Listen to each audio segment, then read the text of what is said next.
Good afternoon. Thank you for this opportunity to do this presentation at the African Mining Summit for 2020. It is on a perspective on the future of mining, and more specifically, the innovation that's required for more African benefit. The presentation focuses on two specific issues. The first is to look what the future for mining holds, and the second, to see what innovations are required by government and companies in order to work towards a better future for mining and in Africa. The methodology is to identify an issue, then to see if there's an underlying trend or trends associated with that issue, to see to which future the trend is leading to. In that future, there may be opportunity or risk, or there may be opportunity and risk. When there's opportunity and you're a company, it's a matter of aligning company strategy with that opportunity to make that future happen. When you're a government, is to align government policy with that opportunity in order to work towards a better future for mining in Africa. If there's risk, it is important to separate the issues over which we have control over from the issues we don't have control over. And whether you are a company or government, it is necessary to develop strategy to control the risk and to influence the future so that we get to a future that we are more comfortable with. And that often requires innovation. What are the big issues for mining in 2020? Top of the list is the realization that mining is not a nice-to-have industry. The mineral sector is important because the world needs more minerals to improve and sustain the growing world population with ever-increasing needs. Next is resource nationalism, and this is causing more government participation in the economy. Companies see this as state intervention, and governments do that in an effort to secure more benefit for government and their citizens. Next is the global COVID-19 health crisis in 2020, and this cuts across all risk groups to threaten the sustainability of companies through loss of earnings and of governments through loss of tax revenues. Next is the social contract, which is difficult to maintain in an environment where stakeholders shift their expectations all the time. Mine modernization is currently seen as the solution to overcome difficult operating conditions and to achieve more certainty in mine plan execution.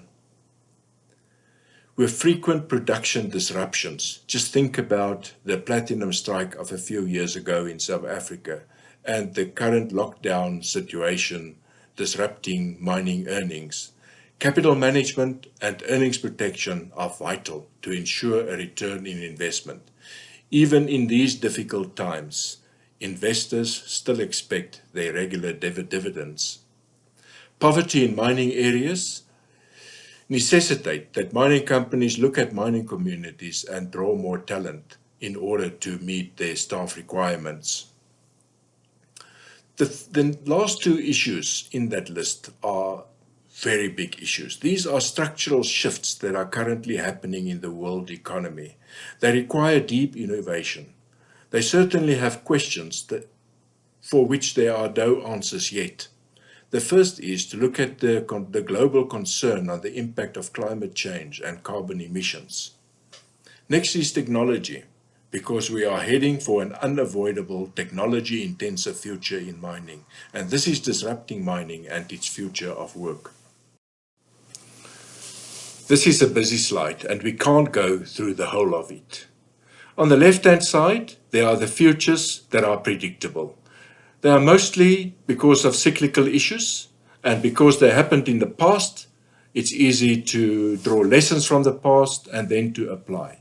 Let's take the first one, the first future that's listed there. Minerals will remain important.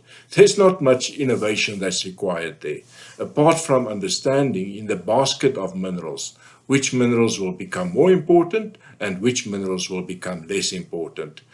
Let's rather move to the issues on the right that are associated with the structural shifts in the economy, like decarbonization. They require deep innovation. The carbon content of minerals in future will determine what we mine. Weather patterns influenced by climate change will determine where and when we mine, and technology and skill sets will determine how we mine. One thing is for sure certain in this new future of mining, and that is that the new world of work will keep on changing. So change management approaches will become more important as we move forward. Typical risks associated with decarbonization is the new consumption pattern away from carbon-rich products.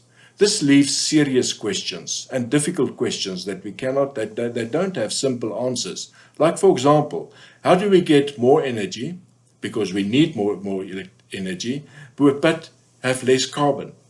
More electricity, but less coal. Another risk is we know that if we move from bulk commodity mining to metal mining, which will be required if we target renewable energy and we store that energy in batteries manufactured from metals, we know that we're going to generate more waste in that process. There will be more waste to handle, there will be more waste to store in waste concentrations. So we're going to have less carbon, but we have more waste, and how do we reconcile that with a long-term strategy of zero waste? This has implications for the circular economy. But there are not only risks, there are opportunities too. Like, for example, how do we reimagine markets and the role of mining waste in that market? So we will monitor waste concentrations for risk in the future, but also for value in stock. There's also an opportunity to reimagine qualifications as a result of technology. And that is not only the content, but also the delivery of these, and then to certify skills separately from the qualification and do it at all levels, so that the people in the communities have the opportunity to apply for jobs in the mining company, even if it is a technology-intensive operation.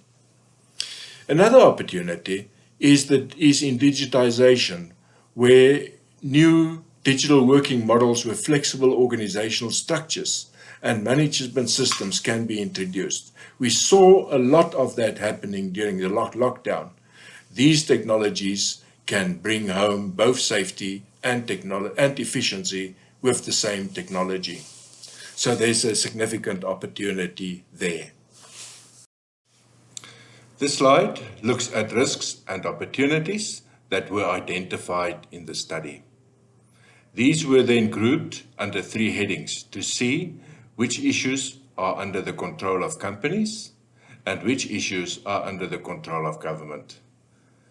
About 50% of the issues fell directly under the control of companies. These are business, financial, and operational issues. So there's a lot that companies can do in order to innovate for a better future. The next group there deals with sustainability issues. This requires a shared responsibility between government and industry.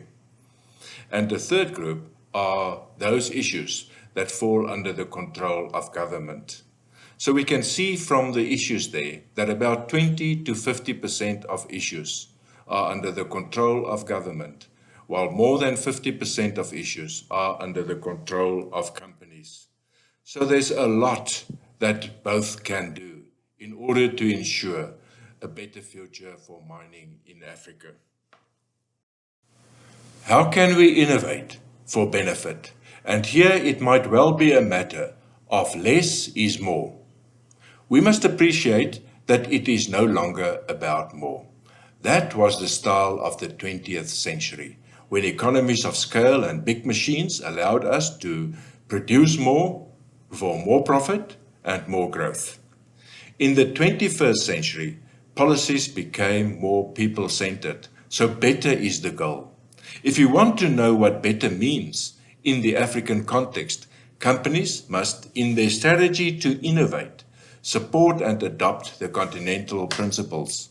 We can find these in Agenda 2063, which gives the aspirations of the African Union for the economies on the continent. More specifically to mining, there's the African Mining Vision. When companies operate in a country, they need to consult government policies and plans and align these with their own plans in order to make sure that they achieve the goal of better for mining in Africa. Governments must also do policy innovation rather than adding just more and more policy instruments to the mix as new issues arise. This reminds me of a potjie. Those of us who prepared a potjie before will know that there are certain things that are required. First, you require the African three-legged pot.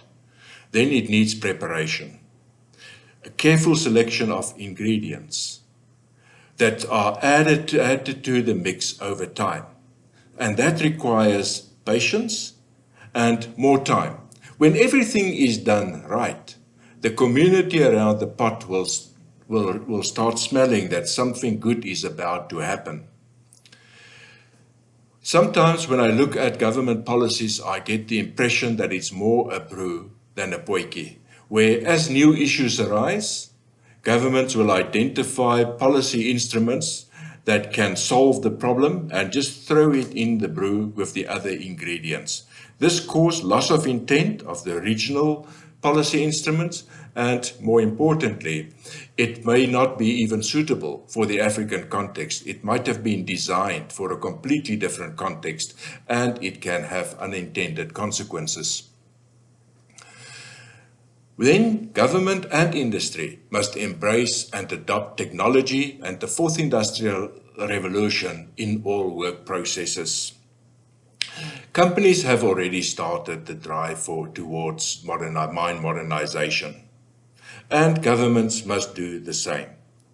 And governments can also help a lot in order to accelerate this drive, to give more job opportunities to the youth, by linking local, national, and regional systems of innovation so that we can get an advanced system of innovation on the African continent.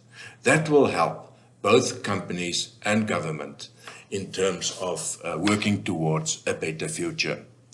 We also need Africa-wide qualifications and skills that must be aligned with our world of work in Africa, so that people in mining communities can qualify for jobs, even if these jobs are created at technology-intensive operations.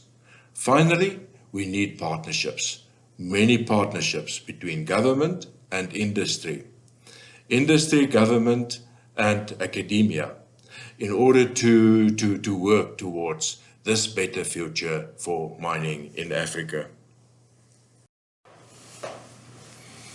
Mining for benefit is the big issue in African mining, and this is because mining matters in Africa and mining brings opportunity.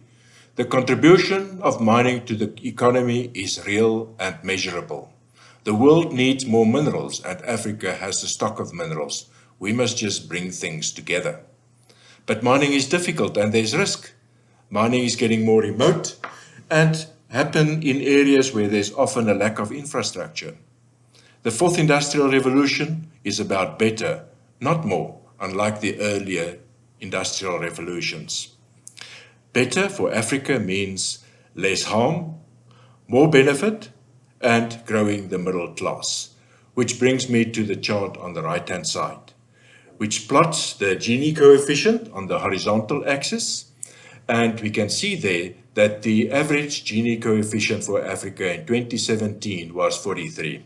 That's a good number, because if it was 0, it would have meant that everybody in Africa would have been equal. So there was no incentive to improve the living conditions. If it were on the right-hand side of the graph, it would have meant that all the wealth would have been concentrated in one or a few people, while the rest of the continent lived in poverty. So it's not good to be on either side, on either left-hand or the right-hand side. On the vertical axis is the GDP per capita estimated for 2020 in US dollars. There are 3 lines there. Almost at the bottom, there's the international poverty line, which is around $700 per capita per annum. And we can see far too many countries that are clustered just on or above that line. The next line in the chart is the African average GDP per capita, which is around 6,000 US dollars. Then there are a few countries that are closer to the world average, which is the line almost at the top of about 17,000 or 18,000 US dollars per capita. And we can see from that graph that there's still a lot more to be done. And I think all of us must ask ourselves, what is our role in moving Africa up that chart, in growing the middle class, so that we can have more continental stability, more prosperity, and in short, a better future for mining in Africa. Thank you for your time.